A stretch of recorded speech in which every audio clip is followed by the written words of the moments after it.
Oi, pessoal. Espero que todos tenham passado um bom Natal e, nesse momento, nós nos preparamos para 2024, um ano onde, ao que tudo indica, as forças da tirania, da mentira, do roubo vão continuar avançando no Brasil e no mundo. E, inclusive, para nos preparar para isso, para enfrentar isso, eu queria convidar você para conhecer a Academia Folha Política e justamente aproveitar, nesses dias, a promoção de fim de ano da Academia Folha Política. O que é a Academia Folha Política? É uma plataforma onde nós temos cursos, outros materiais, análises sobre a realidade do Brasil, do mundo, política, mas à luz da filosofia, à luz de toda a cultura ocidental.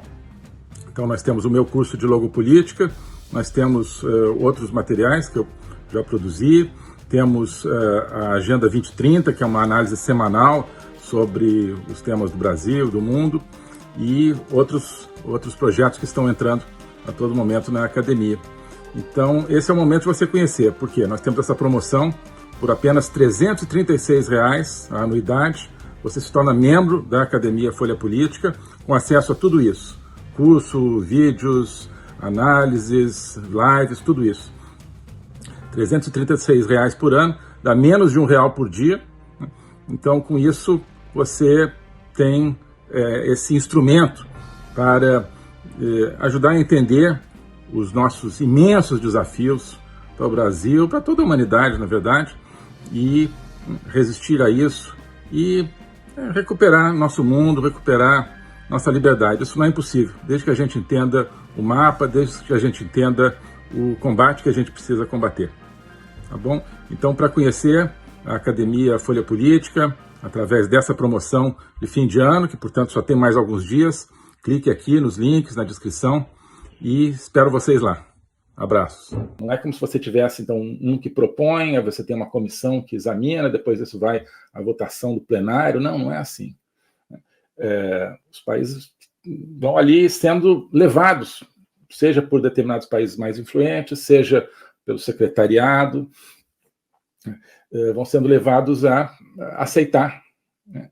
E no final os acordos são tomados mais ou menos por uma espécie de consenso que ninguém votou, que ninguém discutiu suficientemente. Então, é esse imenso déficit democrático mundial. Então, não conta a maioria. E agora a gente chega mais perto, então, do Lênin. Eu estou falando tudo isso. Porque essa ideia de você mudar radicalmente as coisas, como o mundo está sendo mudado radicalmente, como a sociedade está sendo mudada radicalmente, sem maioria, sem que isso provenha de uma maioria democrática, é uma ideia fundamentalmente marxista-leninista, né? Isso caracterizou a Revolução Russa, que é ainda a Revolução Comunista por excelência, tá? A Revolução Russa ela é antimajoritária, tá? Ela é fundamentalmente oriunda do direcionamento do Lenin, né? Vladimir Ilyich Ulyanov, Lenin, que desde o começo do século XX ele transforma o marxismo não é que transforma o marxismo, mas ele consagra uma interpretação do marxismo que impede qualquer laivo de um socialismo reformista, de um socialismo baseado numa democracia, um socialismo construído a partir de uma escolha de maioria. Então, o Lenin vai sustentar, a gente vai ver um pouquinho disso aqui, que o povo jamais fará a revolução, tá certo? Uma maioria do povo não fará a revolução, não está no DNA das pessoas fazerem a revolução. Então você pergunta, por que a revolução? Aí que é o problema, né? Porque existe uma elite que acha que sabe melhor do que o povo. Então essa é, de certa forma, a origem do comunismo, né? O marxismo-leninismo, o comunismo na forma que lhe é dada por Lenin a partir de uma leitura de Marx, que é uma leitura correta, de certa forma, de Marx. Marx realmente não via nada de caminho democrático no tipo de sociedade que ele pregava. Então é o seguinte, você se pergunta, bom, mas vem cá, os trabalhadores, né, o comunismo não é para os trabalhadores chegarem ao poder, os trabalhadores não são maioria em qualquer sociedade, ampla maioria, né, seja os trabalhadores industriais, os trabalhadores agrícolas, né, são, naquele momento, seriam, né, talvez mais de 90% da sociedade, em qualquer país, mesmo industrializado, talvez na Rússia até fosse mais, né? Você tinha uma classe média, digamos, muito pequena, que não era trabalhador braçal, e uma elite, obviamente, muito menor. Então, se você submete reformas a uma votação, num sistema democrático, seja representativo, seja direto, surgirão políticas favoráveis aos trabalhadores. Não é assim? Não é a ideia do Lenin. Não é isso que a gente quer, porque isso não vai criar a ditadura do proletariado, que é aquilo que realmente vai mudar radicalmente a estrutura da sociedade. Que é aquilo que vai acabar com a propriedade privada e que vai acabar com, no fundo, o indivíduo privado. Então, eles vendem a propriedade privada, eles apresentam o fim da propriedade privada como um dos principais objetivos, mas, no fundo, esse é uma máscara do objetivo de acabar com o indivíduo, transformar o indivíduo apenas numa peça de uma coletividade. Então, a ideia é que você precisa acabar com as classes. O que são as classes? As classes são pessoas que têm ainda alguma individualidade. E, no fundo, as classes que o marxismo quer abolir não são classes sociais, são classes individuais, de certa maneira. São todos os elementos que fazem o ser humano ser o que cada um de nós é. Isso é o que eles querem abolir sob esse conceito de acabar com as classes. Mas o certo é que Lenin diz, qual que é o objetivo? Então, outros socialistas vão dizer, não, o objetivo é a justiça social, é você melhorar as condições de vida dos trabalhadores, para isso eles precisam ter o poder. Podem até dizer, não, precisa acabar com o capitalismo, que o capitalismo é uma exploração, os trabalhadores precisam acabar com isso para terem, finalmente, as condições de vida, a remuneração do seu trabalho. Então, basicamente, uma melhora social. Então, você acha que é isso o comunismo? Não é. O comunismo, Lenin vai dizer, não é isso.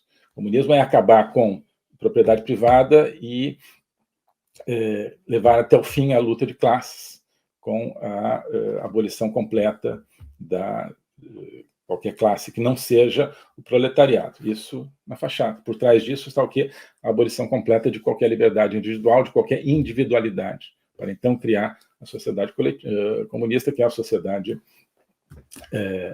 digamos, não igualitária, mas puramente homogênea, onde você não tem mais indivíduos, mas apenas autômatos que se movem ali numa espécie de estado de zumbi, né? O comunismo é a criação de uma sociedade zumbi. Então, o comunismo nasce antimajoritário, porque se você deixar na mão das maiorias, pode até ser que os trabalhadores, partidos de trabalhadores ganhem o poder, implementem algumas reformas, mas imediatamente você terá retrocessos e você não conseguirá essa transformação profunda, que não é uma transformação apenas da sociedade, é uma transformação da humanidade, né? E eles querem transformar a humanidade, né? Querem emancipar, que é o que eles chamam, né? O comunismo sempre dá um nome do contrário do que ele quer. Então, querem escravizar, na verdade, a humanidade, acabar com qualquer último grão de liberdade, então eles chamam isso de emancipar. E essa emancipação não é você dar mais direito aos trabalhadores, não, justamente tirar o direito de todo mundo, porque você tem uma elite, né? Você tem uma elite que é a única que entende ser esse o caminho. Portanto, o comunismo nasce com essa aversão, o marxismo-leninismo, né, que resultará na Revolução Russa, ele nasce com essa aversão à maioria, com essa aversão à liberdade, obviamente, que é uma aversão que vem de Marx, né? E com uma aversão tudo que seja uma reforma, tudo que seja um avanço obtido democraticamente. Tá? E, ao mesmo tempo, o comunismo nasce contra a nação, né? Nasce também contra a nação. Os socialismos daquela época, todos, as correntes socialistas, acreditavam que, portanto, você podia chegar, que a única maneira era chegar ao poder democraticamente dentro de nações, né? Então, você ter uma vitória dos partidos trabalhistas na Alemanha, na França, né, na Inglaterra, na Itália, na Áustria, na Bélgica, né? E isso aqui em cada país levaria a uma mudança no sentido do socialismo, no sentido de uma justiça social, né? E, claro, esses países depois, vários países governados por socialistas, enfim, entrariam em algum tipo de aliança, né? E se ajudariam mutuamente, mas continuariam sendo nações independentes, cada uma com sua estrutura política. Lenin rejeita completamente isso. Lenin diz, não, a revolução tem que ser global, a revolução tem que ser mundial. A revolução não pode ficar num país e depois no outro. A transformação radical, ela tem que se dar em todos, né? Senão você não vai conseguir levar adiante essa transformação se você tentar construir, né, a famosa ideia de comunismo num só país, né? O Lenin originalmente repudiava isso, num país e em outro. Não, você tenta construir num, tá, pode até que você construa, mas a burguesia vai continuar prevalecendo nos outros, eles vão acabar se unindo contra aquele projeto comunista e vão destruí-lo, né?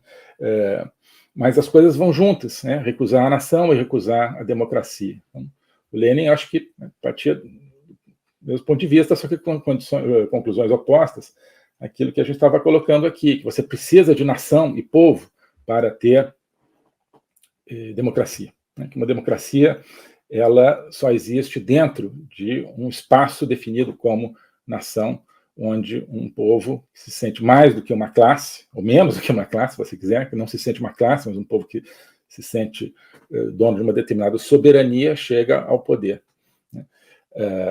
Lenin sabe que povo, sabia, né, que povo não leva um país para o socialismo, que nação não chega ao socialismo. E ele tem isso confirmado em 1914, quando estoura a Primeira Guerra Mundial, enfim, naquele momento a Grande Guerra, né? E os partidos socialistas e os proletariados, né, de cada país imediatamente pegam em armas a favor do seu próprio país e não contra a burguesia internacional. Não se forma uma aliança de proletários contra burgueses, né? Se forma, né, uma regimentação nacional, então Alemanha, Rússia, né, Áustria, França, e os trabalhadores junto com os burgueses em cada um desses países. Isso é uma nação, isso é o triunfo do princípio nacional sobre o princípio social, digamos, sobre o princípio da classe. E o que o Lenin interpreta? Não, isso não é legítimo, né? Isso não é porque seja natural que as pessoas ajam dessa maneira, que haja um sentimento, não. Isso é porque o proletariado não entendeu. Só ele, Lenin e meia dúzia de seus amigos é que tinham entendido. Mas então, isso reforça o repúdio dele à ideia de nação. Tudo que é marxismo, comunismo desde essa época, desde um pouco antes talvez, necessariamente antinacional, por isso, pela percepção de que enquanto você tiver nação, você vai ter democracia, você vai ter pessoas que votam e exercem sua atividade política de acordo com um sentimento nacional e não de acordo com um direcionamento de classe. Portanto, não adianta eleição, democracia, nação. Enquanto você tiver nação, vai ter um dia, na hora da onça beber água, as pessoas vão ficar com a nação e não com a classe. O globalismo existe, é uma coisa concreta. Ele é composto pelo Great Reset, do Fórum Econômico Mundial, pelo projeto hegemônico da China, pelo programa de manipulação e conquista da América do Sul pelo Foro de São Paulo e outros elementos. E esses elementos eles atuam uns em benefício dos outros, sempre, principalmente através do controle da linguagem, porque o controle da linguagem é o controle do nosso pensamento. Então nós estamos tendo o nosso pensamento reprogramado, e essa reprogramação vai contra a nossa liberdade, vai contra a essência do ser humano. Isso é o globalismo. Com base nesse estudo, nessa experiência, é que eu criei o curso de Logopolítica. Toda semana eu dou aulas sobre geopolítica, literatura, filosofia, cultura de um modo geral, tudo isso em conjunto formando um espaço de conhecimento que eu denomino a logopolítica, para nós não apenas entendermos a ameaça do globalismo, mas podermos nos contrapor a ela. Se você quiser entrar nesse projeto de conhecer o globalismo e enfrentar o globalismo, clique aqui